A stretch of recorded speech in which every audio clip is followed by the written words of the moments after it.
দেশ জুড়ে জামায়াতের বিক্ষোভ সমাবেশে দর্শক, কেন্দ্রীয় জামায়াত নেতা এটিএম আজহারুল ইসলামের মুক্তির দাবিতে বিক্ষোভ করছেন কুমিল্লা দক্ষিণ জেলা এবং মহানগর জামায়াতের নেতাকর্মীরা। এই বিষয়ে বিস্তারিত জানাতে আমাদের সঙ্গে যুক্ত হচ্ছেন সহকর্মী এইচ.এম. মহিউদ্দিন।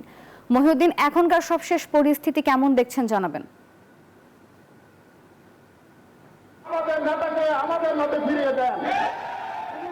ধন্যবাদ আপনাকে। আপনি যেমনটি বলছিলেন যে কেন্দ্রীয় নায়েবে আমির যে এটিএম আজহার দীর্ঘদিন সে জেলে বন্দী থাকার কারণেই কিন্তু আজকের এই বিক্ষোভ সমাবেশ, এই বৈষম্যবিরোধী ছাত্র আন্দোলনের পর থেকে কিন্তু যে তাকে মুক্তি না দেওয়ার কারণে আজকের এই কুমিল্লা দক্ষিণ জেলা এবং মহানগর থেকে কিন্তু এই বিক্ষোভ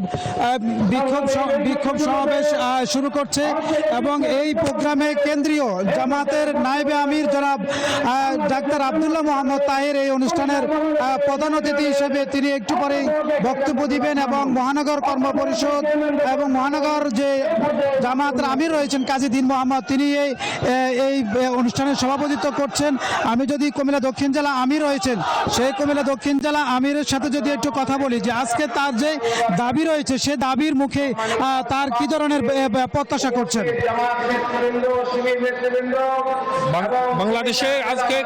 বাংলাদেশে কোটি কোটি মানুষ আজকে রাজপথে নেমেছে। তারা সকলে বিক্ষুব্ধ, কারণ বাংলাদেশ জামাত ইসলামীর রেসিডেন্ট সেক্রেটারি জেনারেল মুসলিম জননেতা এটিএম আজহারকে আজও মুক্তি দেওয়া হয় নাই, যা আমরা লক্ষ্য করছি একটি বৈষম্যমূলক আচরণ।